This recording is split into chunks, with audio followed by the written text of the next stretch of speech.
बिरादरान इस्लाम आशिकाने हुजूर पुरनूर सल्लल्लाहु अलैहि वसल्लम आशिकाने वली कराम आशिकाने अहले तरीकत मुअज़्ज़ज़ मोहतरम सम्मानित उपस्थिति आशिकाने गौसुल आज़म भंडारीगण अस्सलामु अलैकुम व रहमतुल्लाहि व बरकातुहू।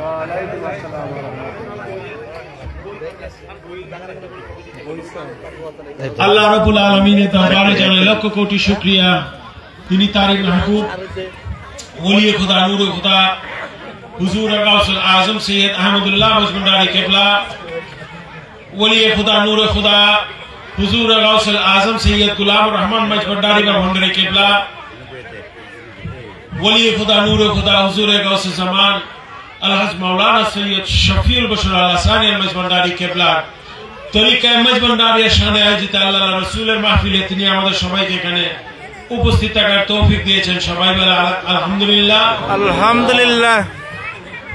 আজকে আমরা উপস্থিত হয়েছি গাউসিয়া মাঝভান্ডারিয়া হাবিবিয়া কমিটি আজগানা এখানে টাঙ্গাইল আপনাদের এই শাখা কমিটির সকল কর্মকর্তা এবং নেতৃবৃন্দদের এখানে আপনার সবাই একত্রিত হয়ে প্রতি বছরের এই বছরও তোতা মাঝভান্ডারি ও তার পরিবারের বাড়িতে আজকের এই মাহফিলটি করার জন্য আমি ধন্যবাদ জানাই গাউসিয়া মাঝভান্ডারিয়া হাবিবিয়া কমিটি টাঙ্গাইল হাটুভাঙ্গা এবং গাজীপুর বিভিন্ন জায়গার আপনারা যে কমিটির আমাদের মেম্বার যে আছেন কার্যকরী সদস্যরা যারা আছে তাদের সহযোগিতায় আজকের এই মাহফিলটি সফলভাবে সবাই আয়োজন করতে পেরেছে।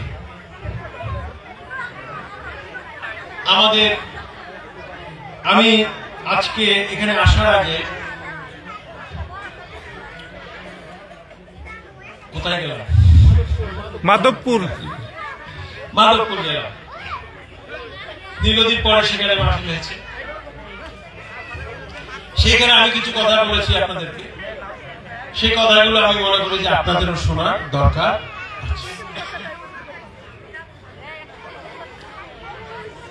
আমরা আজকাল দেখেন ধর্ম নিয়ে অনেক ধরনের আলোচনা হচ্ছে, এটাই স্বাভাবিক, এটা অস্বাভাবিক কিছু নয়।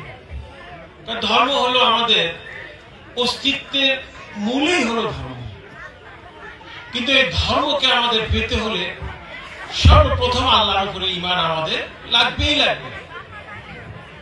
এই ঈমানটা কি লেখাপড়া করে শেখানো যাবে আপনাকে? না। খাওয়াইয়া দিলে পেট ভরে যাবে? না। আপনাকে কোনো কিছু করার লাগবে না। আপনাকে ঈমানটা আসে হলো মানুষের অন্তর থেকে, এটা একটা বুঝানোর ব্যাপার আছে, এটা মানুষকে বুঝাতে হবে এবং মানুষকে এটা জানাতে হবে যে আমরা কোত্থেকে এসেছি, আমাদের সৃষ্টির মূলে কে, কিভাবে এত জাত। এই যে দেখেন আমরা একটা বাড়ি বানাবো, তাই না? কত ধরনের পরিকল্পনা করা লাগবে, ইট লাগবে, সিমেন্ট লাগবে, বালু লাগবে, রড লাগবে, এই লাগবে, সেই লাগবে, কত কাজ আছে। ছাদ করতে হবে, তারপরে বাড়ি বানানোর শেষ হলে সেটাকে সাজাইতে হবে, সেটাকে সুরক্ষিত করতে হবে, মাপ অনুযায়ী বাড়ি, মাটির মাপ অনুযায়ী, ওজন অনুযায়ী বাড়ি না বানাইলে বাড়ি টিকবে না। ঝড় বাদল যদি কোনো এলাকায় থাকে সেটার মাপ দিতে হবে, বন্যা যদি কোনো এলাকায় থাকে সেটার মাপ দিতে। একটা বাড়ি বানানো নিয়ে আমাদের কত ধরনের জল্পনা কল্পনা, কত ধরনের লোক লাগে, তাই না? কন্ট্রাক্টর লাগবে, স্টিলের লোক লাগবে, ইটের লোক লাগবে, পণ্য, মানে একটা বাড়ি বানানোর পিছনে 10-15 জন বিশেষজ্ঞ লাগে। কারণ কাউকে সৃষ্টি করতে কাউকে, কিন্তু আমাদেরকে যে মানুষ সৃষ্টি করেছে, একটা বাড়ির মধ্যে কত গাছ আছে, একটা মানুষের ভিতরে কিভাবে যে আপনার রগ শিরাগুলো পেঁচাইতেছে সেটা আপনি কল্পনা করতে পারবেন না। ডাক্তার মানুষের চিকিৎসা করতে পারে, কিন্তু একটা ডাক্তার কি একটা মানুষ বানাইতে পারবে? না। এখনো আপনার দেখবেন নতুন ওষুধ আবিষ্কার হচ্ছে, নতুন মেডিকেল সায়েন্স আসতেছে, কোনটা কিভাবে কি করতে হয় এটা নিয়ে বিশেষজ্ঞ চলতেছে। অথচ আমার আল্লাহ রাব্বুল আলামিন আমাদেরকে নিখুঁতভাবে এই সৃষ্টি জগৎকে নিখুঁতভাবে তিনি 7 দিনের পরিকল্পনায় আল্লাহর পরিকল্পনা, আল্লাহর ক্ষমতা, আল্লাহর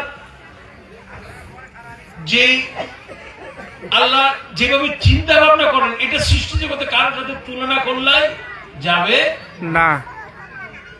এটি একটা চিন্তা করেন যে আমরা একটা ছোট্ট একটা জিনিস করবো, আজকে একটা মাহফিল অ্যারেঞ্জ করতে হবে, এই লাইটের মানুষ লাগবে, ভ্যান্ডেলের মানুষ লাগবে, বা এই মাল লাগবে, তবার লোকের লাগবে, 20 জন লাগতেছে একটা মাহফিলের আঞ্জাম দিতে। আর একটা মানুষ আমার আল্লাহ 1 সেকেন্ডের ভিতরে বানায়, 1 সেকেন্ড হয়তো সময় লাগে না।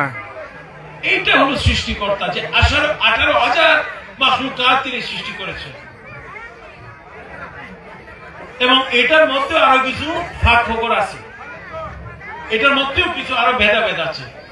আমার আল্লাহ রাব্বুল আলামিন সৃষ্টি জগতে কি নিখুঁত ভাবে সৃষ্টি করেছে, এটা আমরা কল্পনাও করতে পারি না। এই এক পদ্মা সাগর, একটা পুকুর কাটতে সময় কয়দিন লাগে বলেন? একটা খাল কাটতে সময় কয়দিন লাগে? আমার আল্লাহ তাআলা পৃথিবীতে মহাসাগর তৈরি করে ফেলছে। একটা মহাসাগর একটা বান্দায় বানাইতে পারবে কোনদিন? একটা পুকুর খাল বানাইতেই মানুষের যায় আর আসে। তো আল্লাহ হলো অসীম, আল্লাহর ক্ষমতা অসীম, আল্লাহর জ্ঞান অসীম, আল্লাহর দিক নির্দেশনা অসীম, আল্লাহর দৃষ্টিকোণ অসীম। আল্লাহর সাথে সৃষ্টি জগতের কালো তুলনা হবে না। এইটাকে বলে ঈমান, যে আমাদের সৃষ্টির মূলে একজন আছেন যার নাম হলো আল্লাহ রাব্বুল আলামিন, যিনি সকল সৃষ্টির কারোর সাথে তুলনা করা তার যাবে না। এবং স্রষ্টাও আল্লাহ একজনই। কি একটা ব্যাপার বলে, ওনার ইচ্ছে সবকিছু হয়। আমার আপনার চোখ দিয়ে আমরা কতদূর দেখতে পারবো? যতদূর আমাদের দৃষ্টিকোণ। আর আমার আল্লাহ রাব্বুল আলামিন শুধু এই পৃথিবী নয়, কুল কায়নাতে সৃষ্টি জগতে জান্নাত জাহান্নাম যেই জায়গাতেই আল্লাহ তাআলা সৃষ্টি করেছে, সব জায়গায় আমার আল্লাহ রাব্বুল আলামিন সর্বক্ষণ এক জায়গায় একভাবে দেখে। উনি শুধু বাংলাদেশ দেখে, আল্লাহ রাব্বুল আলামিন আমেরিকায় কি হয় দেখে না, দেখে, দুবাইতে কি হয় দেখে না, মক্কাতে কি হয় দেখে না।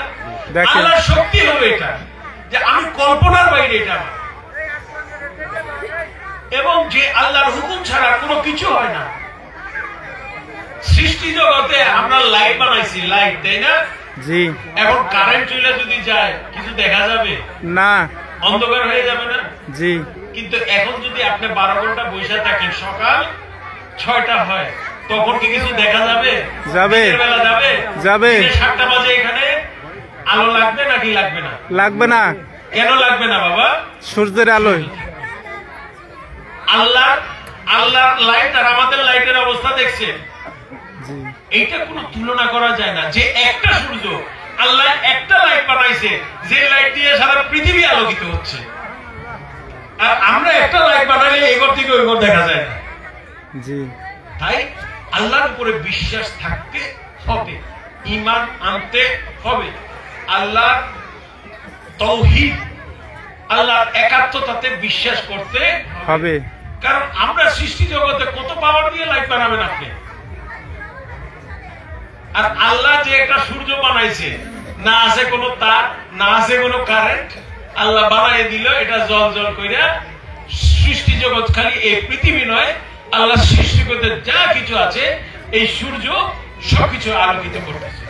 চন্দ্রর যে আলোটা পান, সেটাও আল্লাহর সূর্যের আলোয় আলোকিত হয়ে রাত্রিবেলা আলো ছড়ায়। এইটা হলো আমার আল্লাহর সৃষ্টি। জি। আমরা একটা জিনিস, একটা পুতুল বানাইতে একটা ফ্যাক্টরিতে একদিন লাগে, আর আল্লাহ হাজার হাজার কোটি কোটি মানুষ বানায় লাইতেছে।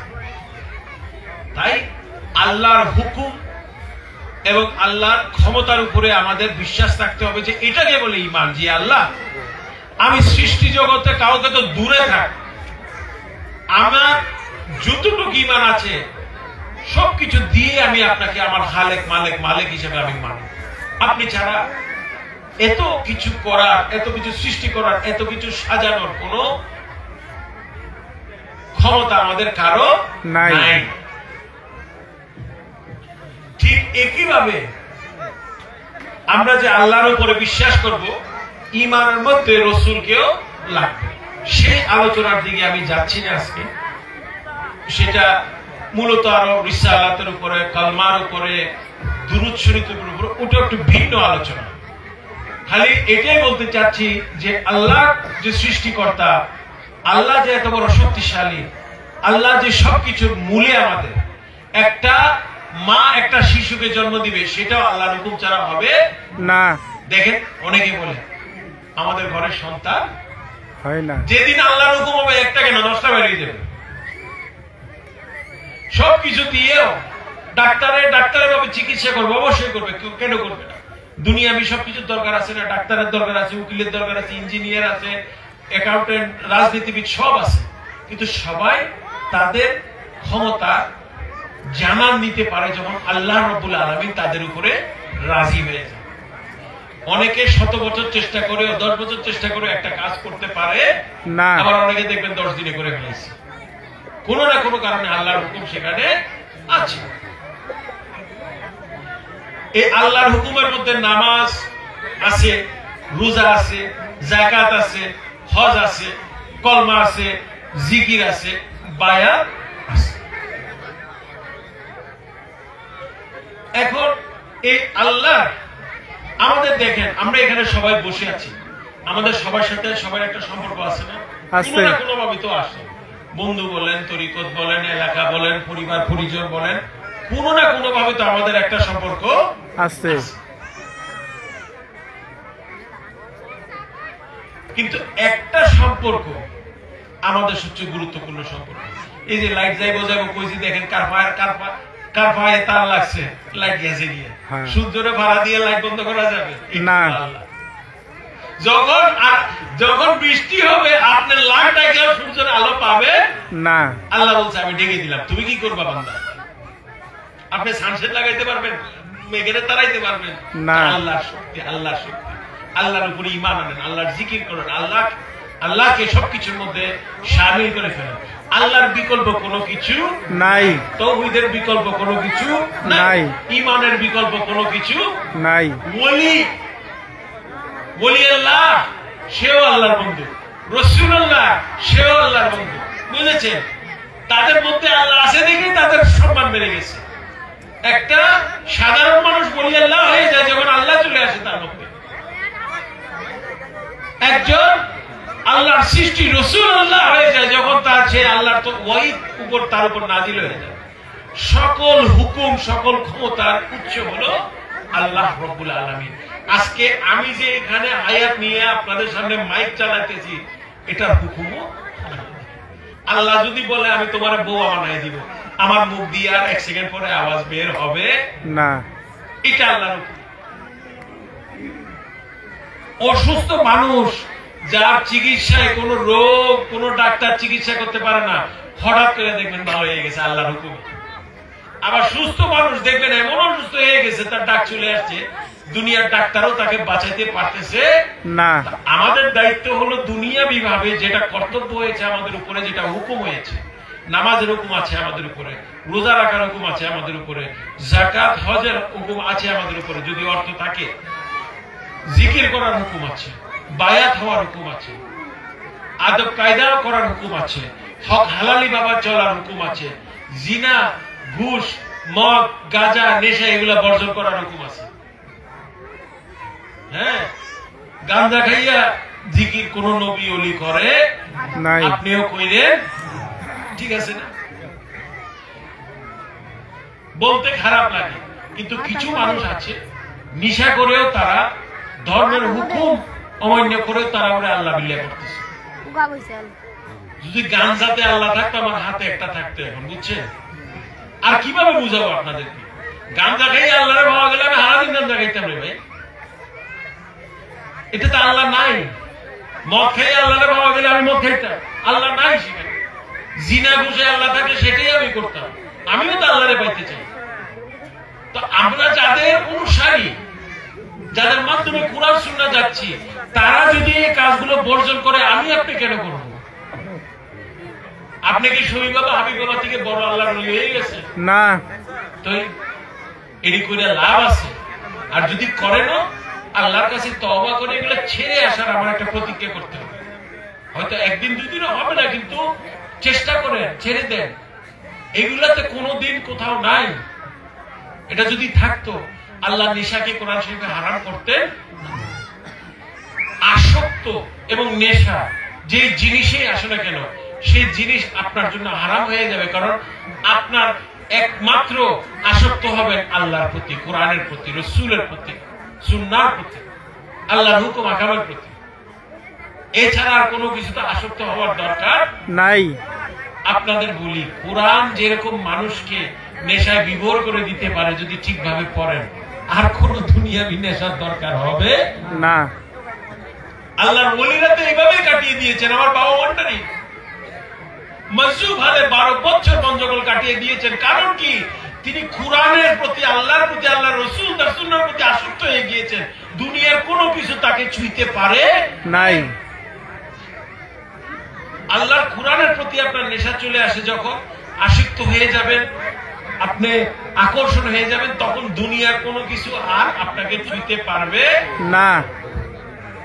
আল্লাহর নবীরা ওলিরা কিভাবে ধর্ম প্রচার করেছেন? তারা দুনিয়ার সবকিছু ছেড়ে দিয়ে বলছেন এটাই আমাদের সবকিছু, এবং তাদেরকে আল্লাহ সেভাবে শক্তি দান করেছে। ইলমে মারফত তাদের উপরে চলে এসেছে, হাকিকত চলে এসেছে, তরিকত তাদের মধ্যে প্রতিষ্ঠিত হয়ে গেছে। আমার কথা হলো যে আমাদের যে সবাই আল্লাহর নবী ওলিদের মতো হইতে পারবো সেটা নয়, কিন্তু অন্তত তাদের জীবনী মুবারক গুলো, তাদের ঘটনাগুলো আমরা ঠিকভাবে পড়বো, জানবো, এবং তাদের শিক্ষা অনুযায়ী আমাদের জীবনটাকে আমরা সাজাতে চেষ্টা করবো। এমন কোন কোরআন হাদিস পাইছেন আমার নবী ঘুষ খাইছিল? না। কোন কাছে আছে ভাই, ছেড়ে সব দিয়ে দিচ্ছে। আপনি কেন খান? হারাম কাজ আমার নবী করছে কোনদিন? না। আমরা কেন করি? সমাজে কেন করি? অন্যায় অত্যাচার আমার রাসূল কোনদিন করছে? না। আমাদের সমাজে কেন অন্যায় অত্যাচার থাকবে?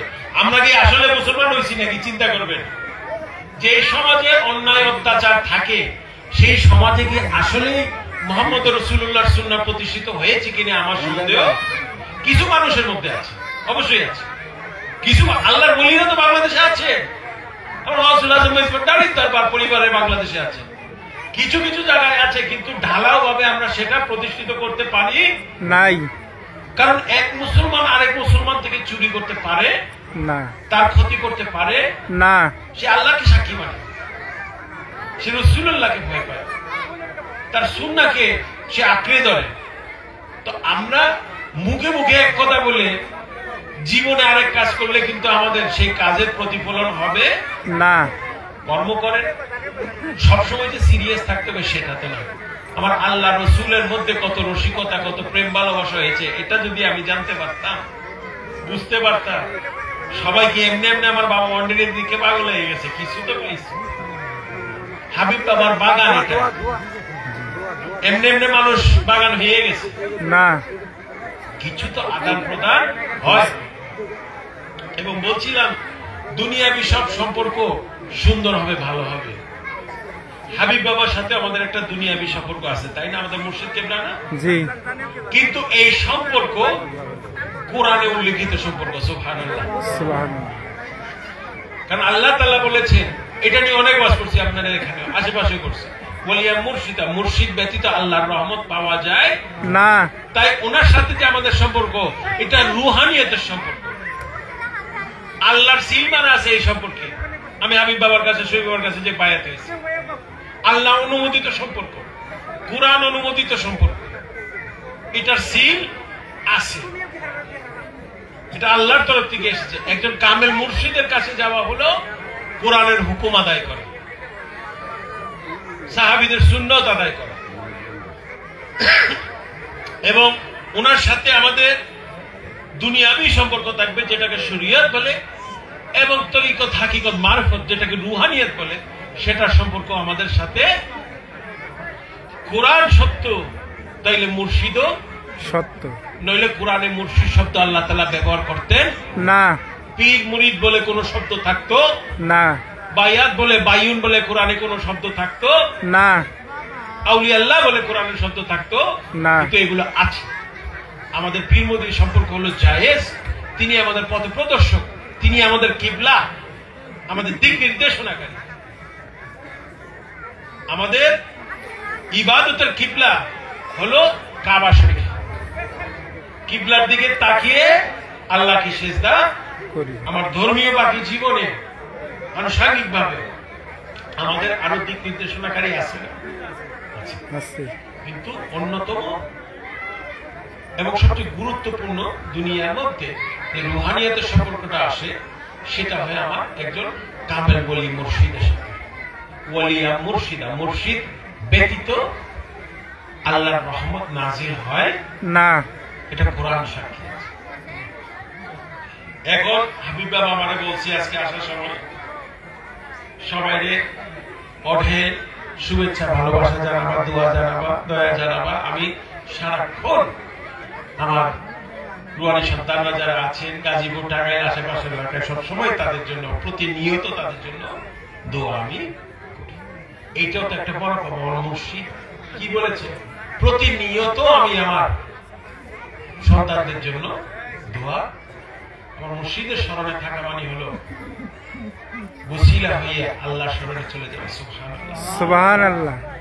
এবং বলেছে যে আজকে তুমি 7ই ফাল্গুনের ঘন্টাটা বাজিয়ে আসবে। সুবহানাল্লাহ, সুবহানাল্লাহ। 7ই ফাল্গুন কি সময় জানেন তো? এখানে মোটামুটি জানেন তো, তাই না? এটা আমাদের যার মাধ্যমে এই গাজীপুর, টাঙ্গাইল এখানে বান্ডারি আবাদ হয়েছে। প্রথম বান্ডারি এসেছে, তিনি হলেন গাউসুজ্জামান শফিউল মুশাররফ ভান্ডারী। ওনার খুশরী ওনার জন্মদিন, যেটা 50তম বৎসর এভাবে উদযাপিত হবে এবার। এবং এটা কিন্তু হাবিব বাবার মারফতে মেজবান্ডার দরবার শরীফে এই খুশরী শরীফে এসেছে। কোন না কোনো একটা উসিলা লাগে তো। শফি বাবার 7ই ফাল্গুন এটা প্রতিষ্ঠিত করেছেন, প্রথম দাওয়াত দিয়েছেন সৈয়দ হাবিবুল হোসেন মেজবান্ডারী। আপনারা আজকাল দাওয়াত কেমনে পান? পোস্টারে পান, মোবাইলে পান, তাই না? প্রথম দাওয়াতটা কিভাবে দিয়েছে জানেন? হাবিব বাবার হাতে লেখা চিঠি।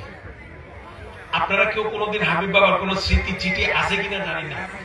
হ্যাঁ, আমার লেখা আমি 2 দিন ধরে নিজে পড়তে পারি না। বাবার লেখা ছাপার লেখার মতো, মানে একদম মানে বই ছাপায় না, হাবিব বাবার লেখা এরকম নিখুঁত। উনি প্রথম ওনার হাতে লেখে 7ই ফাল্গুনের প্রথম দাওয়াতটা আর সেখানে মেজবান্ডারীর কাছে পৌঁছায় হাবিব বাবার নিজের হাতের লেখা দিয়ে। আর বাবার হাতের লেখা যে কি সুন্দর, আপনারা দেখলে বলবেন এই বইয়ের এই যে ছাপানো মানে প্রিন্টারের লেখা থেকে বাবার হাতের লেখা পরিষ্কার, অসম্ভব সুন্দর বাবার লেখা। কিন্তু আছে আমার কাছে, দেখি একসময় পারলে নিয়ে আসবেন আপনাদের কাছে। এটি আর কি, এই থেকে আমাদের যাত্রা শুরু। আপনারা যে এখন যান 7ই ফাল্গুনে লক্ষ লক্ষ লোক যায়, এটা শুরু হয়েছিল আমার হাবিব বাবার একটা চিঠির মাধ্যমে। এখন আপনারা যান মেজবান্ডারে তবারকে পাকঘরের দায়িত্বে চুন্নু ভাই আছে না, চিনেন তো আপনারা অনেকে? চিনি। তখন 1974 ইংরেজিতে তবারক বিতরণ কে করতো জানেন? হাবিবুল হোসেন। আমার বাবার নিজে তবারক বেড়ে বেড়ে মানুষকে খাওয়াইতো, পাকঘরের দায়িত্বে ছিলেন। মেজবান্ডারে এমন কোন কাজ নাই যেটা আমার হাবিব বাবা করে নাই। এবং এটা কিন্তু আমার রসুলের সুন্নত।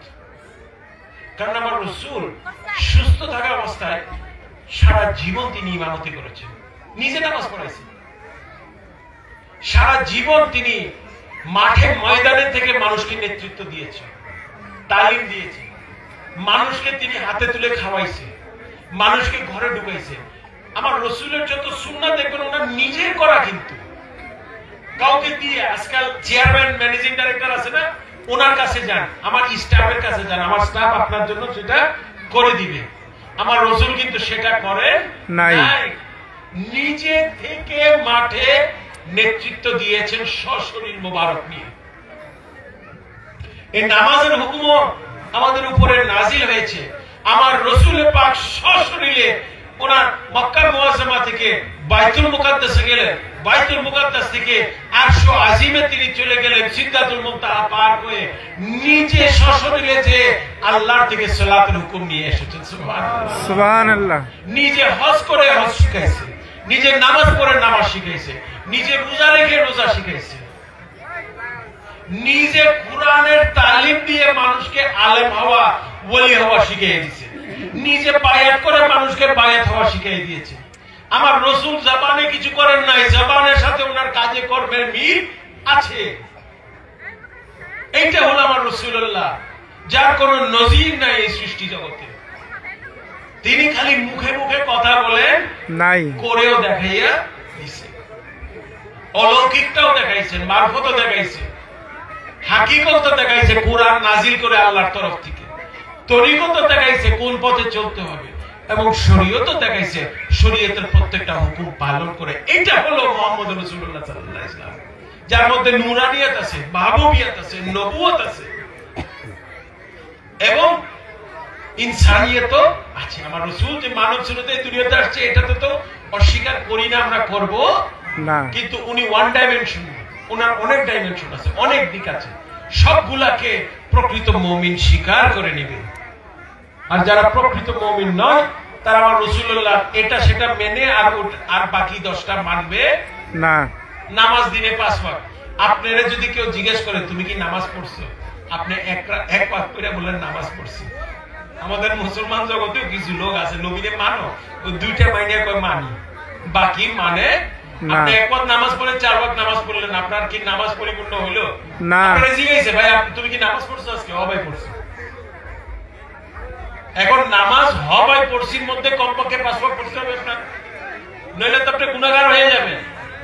ঠিক একইভাবে আমার রাসূলকেও যখন মানতে হবে, ওনার অল সাইড মানতে হবে, ওনার শরীয়ত, তরিকত, হাকিকত, মারফত, ওনার নবুয়তি, ওনার মাহবুবিয়ত, ওনার নূরানিয়ত, ওনার ইনসানিয়ত সবকিছু মানতে হবে। নইলে আমি পরিপূর্ণভাবে আমার রাসূলের যে শিক্ষাটা আছে, ওনার জীবনী মুবারক যেটা আছে, কোরআনের মধ্যে যে ঘটনাগুলো আমরা পেয়েছি, খালি এক সাইড দিয়ে আমি সেগুলো প্রতিষ্ঠিত করতে পারবো না, ব্যর্থ হয়ে যাব। এবং সেইখানেই জন্ম হয় মুনাফিকের, যে কিছু কিছু বুঝে কিছু কিছু বুঝে না, যে কিছু কিছু মানে সে কিছু কিছু মানে না, যে কিছুই মানে না তাকে আল্লাহ তাআলা কাফের বলে দিয়েছে, আর যে সব কিছু মানে তাকে আল্লাহ তাআলা মুমিন বলে দিয়েছেন। সুবহানাল্লাহ। সুবহানাল্লাহ। আমরা কাফের হইতে চাই না, মুনাফিক হইতে চাই না, আমরা মুমিন হতে এসেছি। এইটাই আমাদের টার্গেট। আর যেটা বলছি যে একটা পীর মুর্শিদের কাছে যাবেন, এটা তো কোরআন অনুমোদিত। কোরআনে যে সম্পর্কের কথা বলে আছে, সেই সম্পর্ক কেমনে নাজায়েজ হতে পারে? একজন কামেল পীরের কাছে যাওয়া, সোহবত নেওয়া, শিক্ষা নেওয়া, তার কাছে তরিকত শরীয়তের বিভিন্ন মাসালা বুঝে আসা, এটা তো কোরআন অনুমোদিত। একটা বাদ দিয়ে আরেকটা হবে না, খালি শরীয়ত হবে বা তরিকত হবে না, বা খালি তরিকত হবে শরীয়ত হবে না, তাহলে হাকিকত মারফত আপনি কিছুই বুঝবেন না। একটা বাদ দিয়ে আরেকটা বাদ দেওয়া যাবে না। বুঝেছেন? আল্লাহ আমার পাও 2টা দিছে, একটা দিয়ে হাঁটলে কত দূর যেতে পারবেন? পারবেন বেশি দূর যেতে? না। পাও একটা না থাকলে হাঁটতে পারবেন না। তাই শরীয়ত মারফত ধর্মীয় জীবনে চলার জন্য দোনোটা, একটা দিয়ে হাঁটলে লেঙ্গুর হয়ে যাবেন, কিছু না থাকলে একদম নাই হয়ে যাবেন, হাঁটা চলা বন্ধ হয়ে যাবে।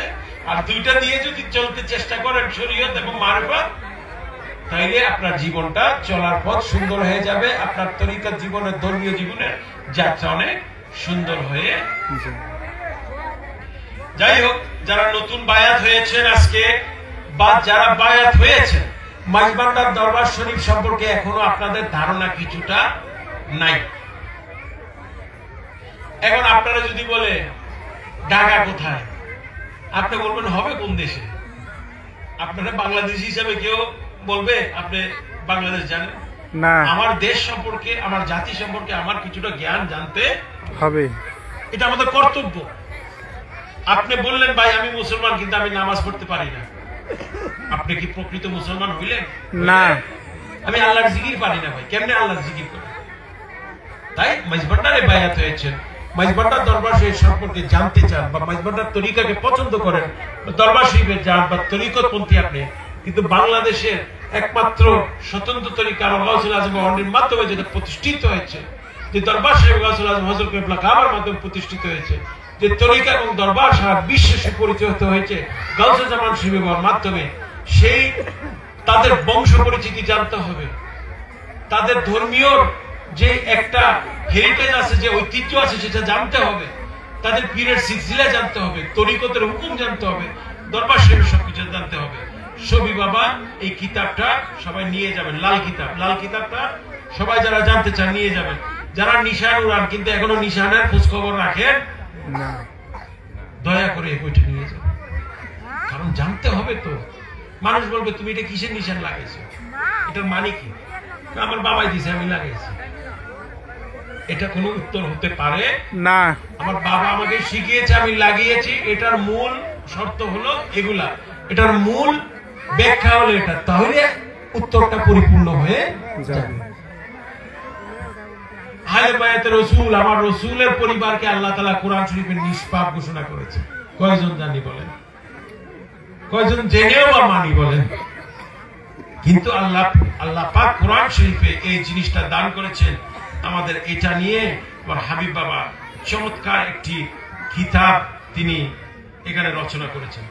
আল্লাহ ওই 99-100 নাম, এটা সবাই জানেন তো? জানেন না? এরকম আছে না? এই যে কয়েকটা পড়ে শোনাই। হ্যাঁ, আর রহমানু, আর রহিমু, আল মালিকু, আল কুদ্দুসু, আল সামাদু, আল মুমিনু, অনেক এরকম। এগুলো আল্লাহর সিফতি না, আল্লাহর গুণাবলী।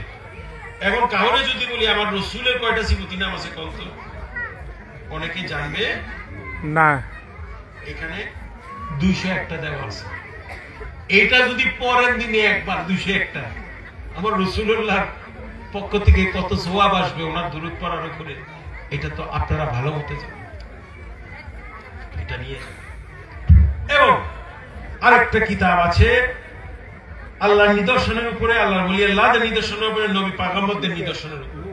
নিদর্শন, এটা অন্যতম নিদর্শন হলো ওলি আল্লাহদের কবর মুবারক, নবী পয়গম্বরদের কবর মুবারক।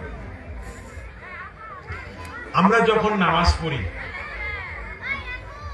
কথাটা একটু শুনেন, ইমাম সাহেবের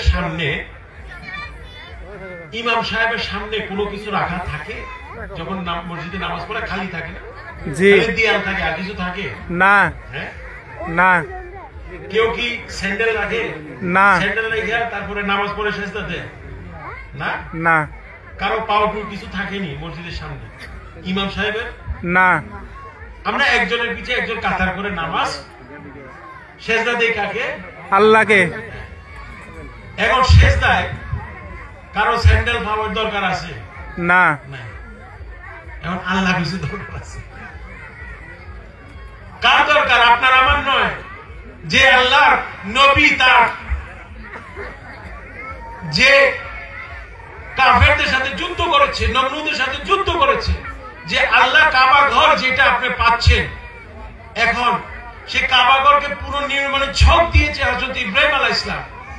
মক্কা শরীফে যাবেন, নামাজ পড়বেন, তওয়াফ করে আল্লাহ বলছে ওনার কদম মুবারককে সামনে রেখে, মাকামে ইব্রাহিমকে সামনে রেখে তোমরা সিজদা করবে।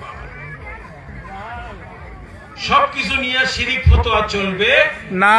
সবকিছু দিয়ে মাজারকে উঠানো যাবে না। আল্লাহর নিদর্শন ইব্রাহিম আলাইহিস সালামের পায়ের ছাপ, মাকামে ইব্রাহিম, ওনার বড় বড় পায়ের ছাপ, এই যে শিরিক হয়ে গেল না।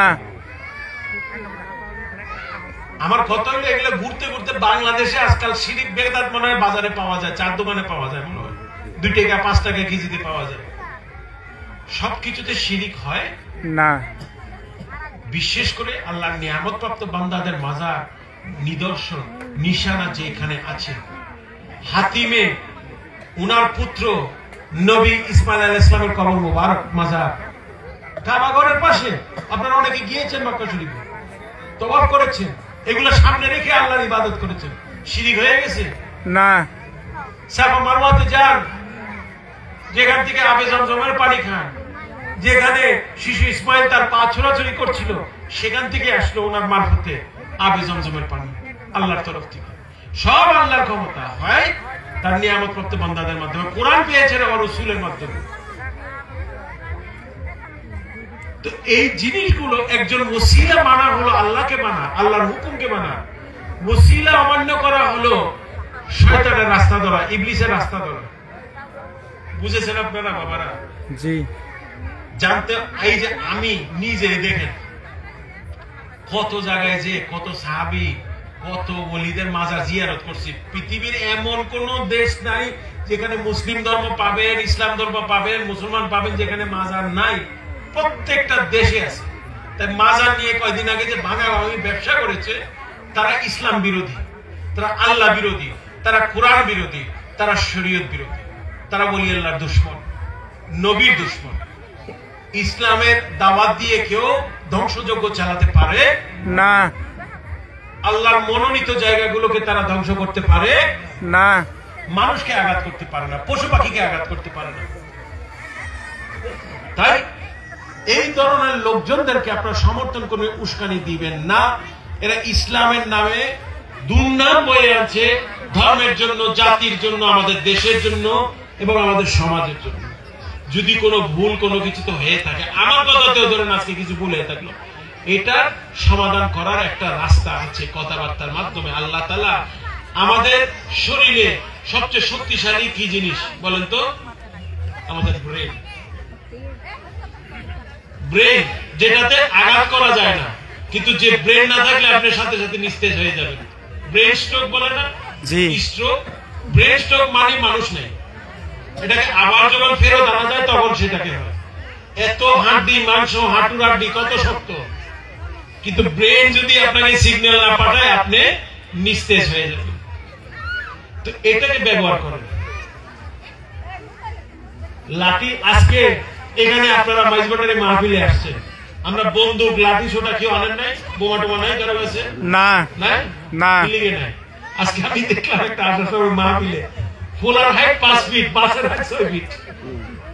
মানুষ বলে মাহফিল করতে যাইতেছে, মাহফিলে যাবে তাদের থেকে তাদের হাতের বাস লম্বা। এটা কি ধরনের মাহফিল? মানুষকে আমরা কি উগ্রতা, জঙ্গিবাদী পরিচয় দিব যে আমরা এইভাবে বাস নিয়ে আমি আল্লাহ রাখতে হয়? আমি তো কোরআন শরীফে কোনো আয়াত পাই নাই 6 ফিট লম্বা বাস লাগবে একটা আল্লাহর নামাজ পড়তে, ইবাদত করতে। মানুষ কি করছে? এদেরকে দেখে কি আমাদের যুব সমাজ উৎসাহিত হবে? উগ্রতার দিকে চলে যাবো না। ধর্ম নিয়ে একটা মার্কেটিং ব্যবসা শুরু হয়ে গেছে বাংলাদেশে। ধর্ম হবে ইবাদতের জায়গা, আদবের জায়গা, শৃঙ্খলার জায়গা, মানুষকে ঐক্য করার জায়গা, যেখানে এসে যে খাইতে পারে না দুইটা খাওয়া পাবে, যে নামাজ পড়তে ভুলে গেছে সে সেখানে নামাজ আদায় করে নিবে, যে কোরআন সুন্নাহ ঠিক মতো জানে না সেইখানে কোরআন সুন্নাহর নলেজ দিয়ে যাবে, যে মানুষের সাথে ঠিক মতো মিশতে পারে না সে আজকে মিশে যাবে মানুষের সাথে। যার সাথে অনেকদিন দেখা হয় না, আল্লাহর এই কোরআনের মাহফিলের মাধ্যমে তার সাথে আমার মুলাকাত হয়ে গেল। এটা হবে মাহফিল যেখানে সমৃদ্ধি হবে, উন্নতি হবে, জ্ঞান ছড়াবে, মানুষ খাওয়া পাবে, অন্তরের স্বাদ পাবে, কালবের শান্তি পাবে, জিকির পাবে, দুরূদ পাবে, নবী আর রাসূলের ডাক হবে সেখান থেকে। মানুষ আদব সহকারে আল্লাহ রাসূলকে হাজির নাজির মেনে তারা সেখানে ইবাদত করবে আদব সহকারে। আল্লাহর রাসূলের হাদিস অনুযায়ী সেই জায়গাটাকে কয়েক মুহূর্তের জন্য জান্নাতের বাগানে পরিণত করে দেবে। সুবহানাল্লাহ। সেটা না করে আমরা ধ্বংসযজ্ঞ চালাচ্ছি। আমার কথা হলো আল্লাহকে পাওয়ার অনেক রাস্তা আছে, আপনি আপনার রাস্তায় চলেন, আমাদেরকে আমাদের রাস্তায় চলতে দেন। আমরা তো কারো ক্ষতি করি না, কারো ঘর ভাঙি না, কারো সম্পদ নষ্ট করি না, কাউকে কাফের মুনাফিক ফতোয়া দিই না। আমরা তো কোরআন সুন্নাহর দলিল ভিত্তিক আলোচনা করি এবং মানুষের কাছে একটা শান্তি পৌঁছাইতে চাই।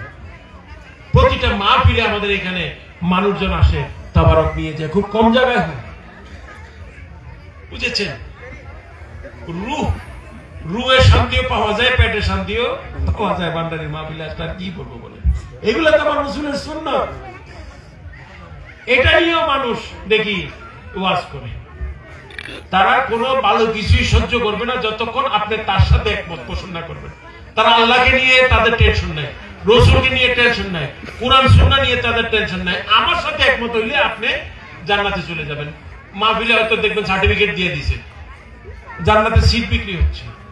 নাউজুবিল্লাহ, এটা হতে পারে না। এটা প্রকৃত ইসলাম নয়। এভাবে প্রকৃত মুসলমানরা, আলেম সমাজ কাজ করতে পারেন না। ঘৃণা ছড়ানো, মানুষের মধ্যে সমাজে বিশৃঙ্খলা সৃষ্টি করা, মানুষের মধ্যে আউলাইয়া দেওয়া সবাইকে, একজন আরেকজনকে গালি দেওয়া বা ধ্বংসযজ্ঞ চালানো, এইটা কোনো প্রকৃতি ইসলাম হতে পারে না। আমি কোথাও কোরআন সুন্নাতে পাই নাই। যদি কেউ পেয়ে থাকেন আমাকে দেখান, এখন হয়তো আমি নিজেকে শুধরে নিব, কিন্তু আমি পাই। তাই আপনারা এইভাবে নিজেদের জীবনকে পরিচালনা করবেন।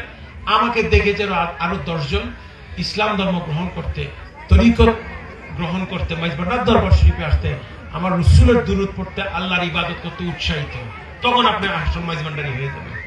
আর আপনাকে দেখে যদি মানুষ বলে ভাই তুমি কি এরকম, আমার তো সুবিধা লাগে না, তাহলে আপনার তরিকাকেও আপনি সেখানে পূরণ করতে, আসল সন্তান হিসেবে নিজেকে পরিচয় দিতে পারবেন না। ইনশাআল্লাহ সবাই দোয়া নিবেন, ভালোবাসা নিবেন। আল্লাহর রহমত নিয়ামত বরকত সবার জন্য যেন আল্লাহ তাআলা দান করেন। আমার ভুলি গাউসুল আজম মাইজ ভান্ডারির মাধ্যমে আমার আজকে সাহেবে দাওয়াত মাইজ ভান্ডারি একটু অসুস্থ, সবাই ওনার জন্য দোয়া করবেন। আল্লাহ পাক যেন ওনাকে সুস্থতা দান করে, যেন দীর্ঘ হায়াত দান করে, আমাদের সবাইকে যেন আল্লাহ তাআলা এই খুশনসিবিতে করে। আল্লাহ পাক যেন সবাইকে সুন্দরভাবে এই এলাকা এবং মাহফিলকে যেন আমরা সামনে ধরে রাখতে পারি। আমাদের কেন্দ্রীয় কমিটির খাদেম, আপনাদের গাজীপুরের সন্তান জনাব কালাম মাইজ ভান্ডারির বাড়িতে আগামী বৃহস্পতিবার 4 পৌষ 19 অগ্রহায়ণ ইনশাআল্লাহ আমরা সেখানে আমাদের মাহফিল আছে, ঠিক আজকের মতো মাগরিবের নামাজ যেন আমরা এখানে এসে পড়ি। একদম আজকের ফর্মুলা আপনাদের জন্য আজকে 4:30 থেকে 5টার মধ্যে আপনারা চান্দুরাতে থাকবেন। মাগরিবের সালাত দিয়েই আমাদের ওয়াজ মাহফিলের কাজ শুরু হবে, তারপরে দেখা সাক্ষাৎ তবরক যখন যেটা হবে সেটা হবে, কিন্তু শৃঙ্খলা বজায় রাখতে চেষ্টা করব। এখন মাহফিল হইলো আপনার 5টা বাজে, আপনি রাত 8টা বাজে গেলে সেখানে কাজ হবে না। সবাইকে ইনশাআল্লাহ দাওয়াতটা পৌঁছে দিবেন। এবং ইনশাআল্লাহ সামনে আমাদের টাঙ্গাইলের এখানে আরেকটা সেন্টার আছে হাতিবাগাতে, ইনশাআল্লাহ আমার ওনার সাহেবের দাওয়াত এখানে বসে আছেন। এটার দাওয়াত আমরা পরে দিই, এখন দিলে মানুষও ভুলে যাবে পরে, এখন সময় আছে ইনশাআল্লাহ। এটা আমাদের এটা মাঘ মাসে হয়, এটার দাওয়াত আমি সময় মতো আপনাদেরকে দিয়ে দিব। আর মনে রাখবেন যেটা বলেছি, বেশি বেশি যেন আমার মুর্শিদের স্মরণে আমি থাকি, আমিও যেন আমার মুর্শিদকে বেশি বেশি স্মরণ চেষ্টা করবেন। অন্তত মাসে 1-2 বার মিরপুরে যে বাবার সাথে সাক্ষাৎ করে আসতে, মাইজবান্ডার দরবার শরীফে যে অনুষ্ঠানগুলো হয়, মিরপুর মাইজবান্ডার শরীফে যে বাৎসরিক অনুষ্ঠানগুলো, যেমন 27 পৌষ 11 জানুয়ারি যেটা আছে, এগুলা ছাড়া কিন্তু বাবাকে আমরা এখন এলাকা ভিত্তিক পাচ্ছি না। উনি জার্নি করে কোনো প্রোগ্রাম করেন না। তাই আমরা সবাই যেন একটু আমার স্বীয় মুর্শিদকে যেন কাছে থেকে পাওয়ার যে সুযোগটা আমাদের আছে, এটা যেন আমরা কেউ না হারাই। সবাই দোয়া নিবেন, ভালোবাসা নিবেন। আল্লাহ পাক যেন সবার উপরে রহমত নিয়ামত বরকত দান করে। আমরা একটু দুরুদ সালাত সালাম করবো, মিলাদ করবো। এরপরে আপনারা সবাই এলাকাবাসী যারা আছেন আপনারা অপেক্ষা করবেন। মাহফিল কমিটির পক্ষ থেকে আপনাদের জন্য এখানে বসে তবরক খাওয়ার সিস্টেম আছে। আর দূর দূরান্ত থেকে যারা এসেছেন বা আশেপাশে এসেছেন মাইজবান্ডার কমিটির, তাদের জন্য আলাদা আমরা তবরক হাতে হাতে দিয়ে দেওয়ার ব্যবস্থা আছে। আর এলাকাবাসী আপনারা আজকে মেহমানে ঘাটকার আপনারা এখানে বসে যাবেন ইনশাআল্লাহ, পর্যাপ্ত ব্যবস্থা আছে। হ্যাঁ জানি ইনশাআল্লাহ, ইনশাআল্লাহ আটু বাঙান আনোয়ারটা দাওয়াত দিব। এখন দাওয়াত দিলে মনে রাখতো না মানুষকে, এটা তো ইনশাআল্লাহ আনোয়ারটা পরে, এটা মাগরিবের পরে, এটা আমাদের মাঘ মাসের পরে অবশ্যই এখানে আমরা সবাই সেখানে আমরা যাবো ইনশাআল্লাহ। সবাই এখন দুরূদ শরীফে আপনারা শরীক হবেন। আর দূরের যে তবরকটা আছে সেটা আপনার হাতে দিয়ে দেন। আর এখানে এলাকাবাসীর জন্য খাওয়ার ব্যবস্থাটা সেটা অবশ্যই আপনারা সেভাবে সুন্দরভাবে করে আপনাদের মেহমান তারা আজকে মাহফিলে সবাইকে বসে সেবা খাওয়াবে। আমিও কিছুক্ষণ অপেক্ষা করব মুনাজাতের পরে। যারা এখনো সাক্ষাৎ করতে পারেন নাই, কথা বলতে পারেন নাই, বায়াত হওয়ার ইচ্ছা আছে, কোনো প্রশ্ন উত্তর আছে, সবকিছু আমি ঘরে বসে আপনাদেরকে পর্যাপ্ত পরিমাণ যতক্ষণ সময় লাগে আমি দেব। কেউ তাড়াতাড়ি হুড়াহুড়ি করবেন না। আর যারা ইতিমধ্যে সাক্ষাৎ করেছেন তারা তবরক নিয়ে ইনশাল্লাহ বিদায় নেবেন, কারণ রাত তো শীতের রাত তো, ঠান্ডাও পড়ছে। আস্তে আস্তে সবাই যেন আমরা সহি সালামতে সুন্দরভাবে ঘরে যেতে পারি। মাহফিল মিলাদ শরীফ। আউযু বিল্লাহি মিনাশ শাইতানির রাজিম। বিসমিল্লাহির রহমানির রহিম।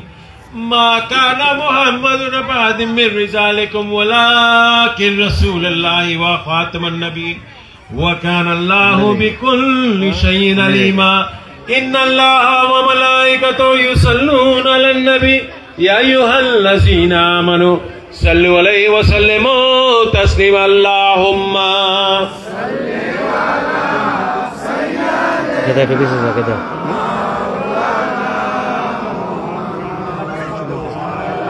আলা আলিহি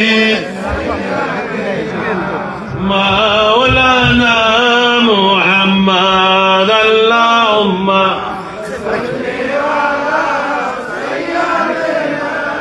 मौलाना मुहम्मद वअला आली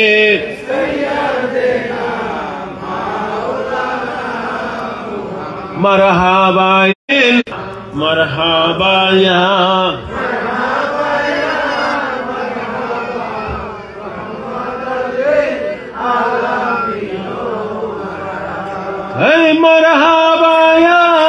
मरहबा या रहमतुल लिल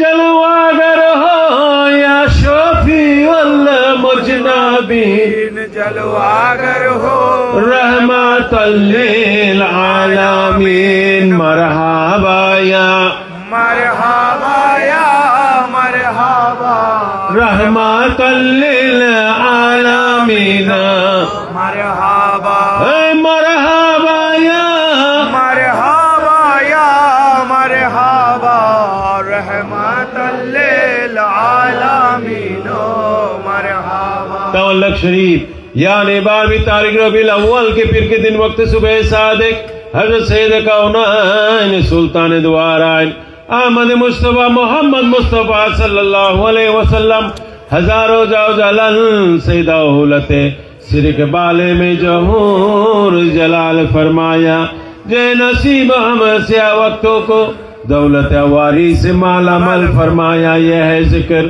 मौलना मोमिन उठाए वक्त किया में सल्लल्लाहु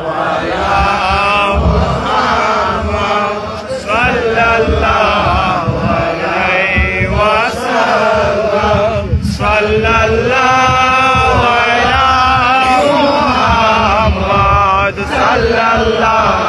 अलैहि वसल्लम या नबी सलाम अलैका या रसूल सलाम अलैका या हबीब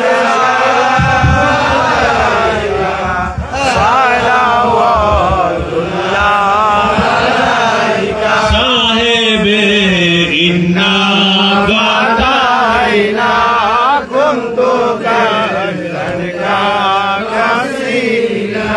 तू ही है शाहे मदीना सलावतुल्लाह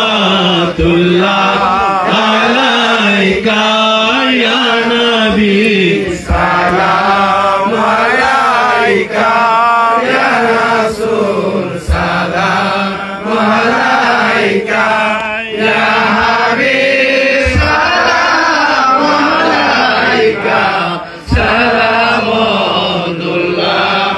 अलैका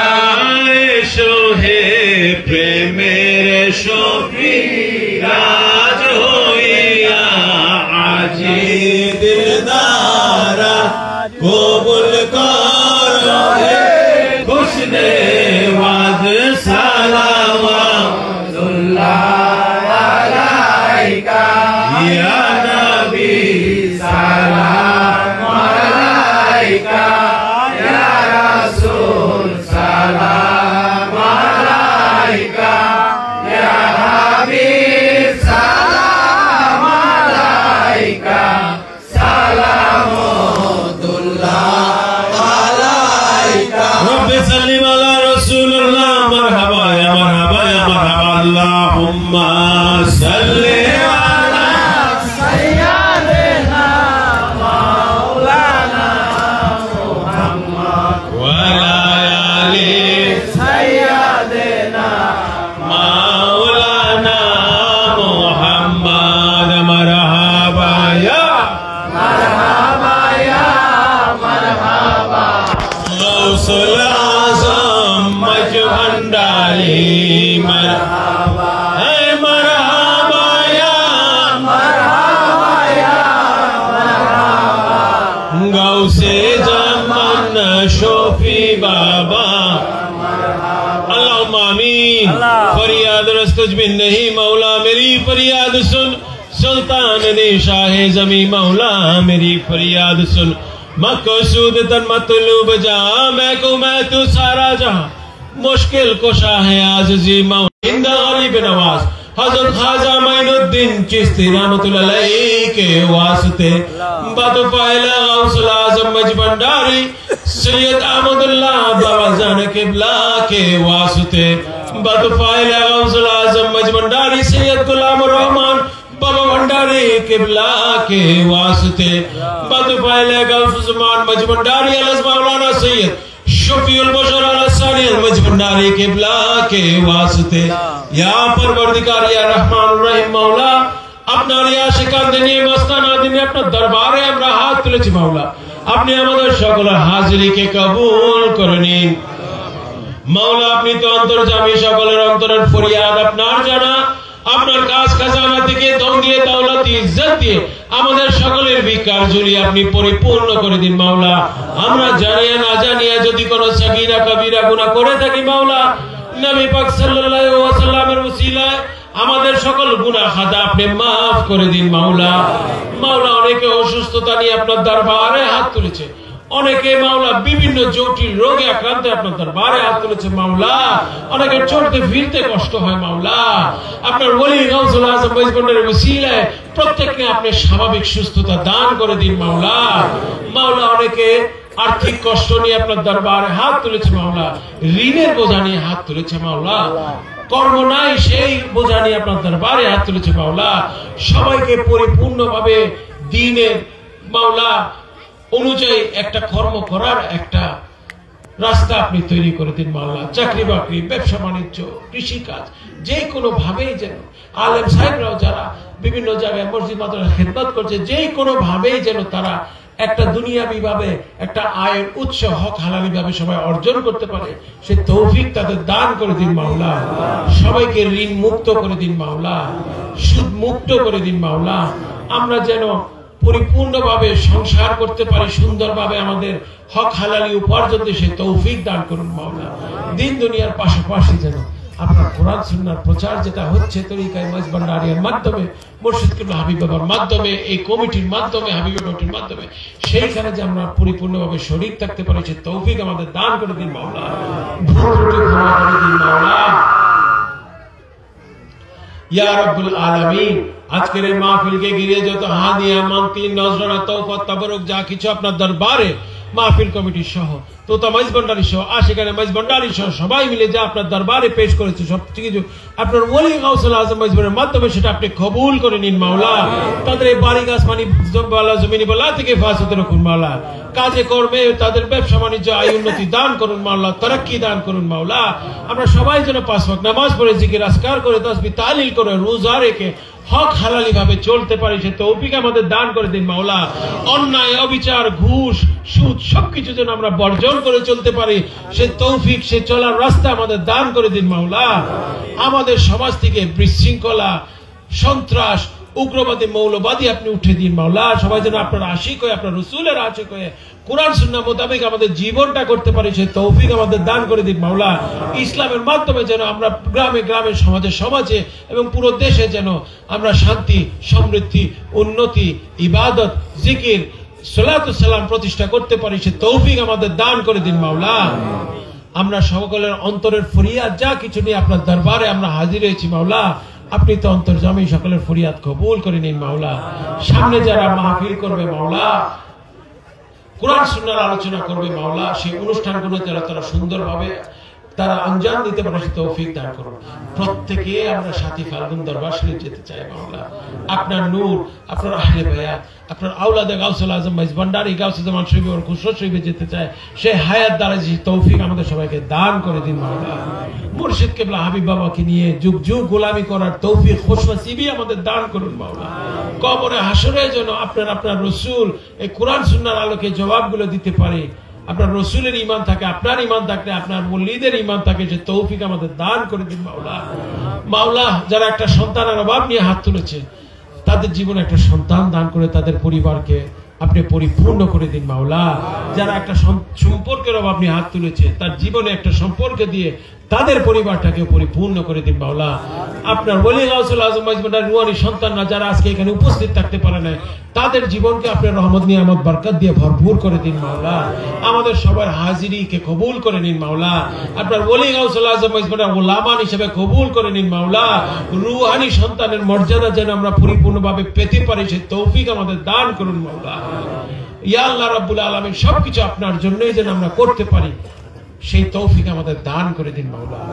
ওয়াজুদ সুবহান রাব্বিকা রাব্বিল ইজ্জাতি আম্মা ইয়াসিফুন ওয়া সালামুন আলাল মুরসালিন ওয়ালহামদুলিল্লাহি রাব্বিল আলামিন। বাকি কালমায়ে তাইয়্যিবা লা ইলাহা ইল্লাল্লাহ। যারা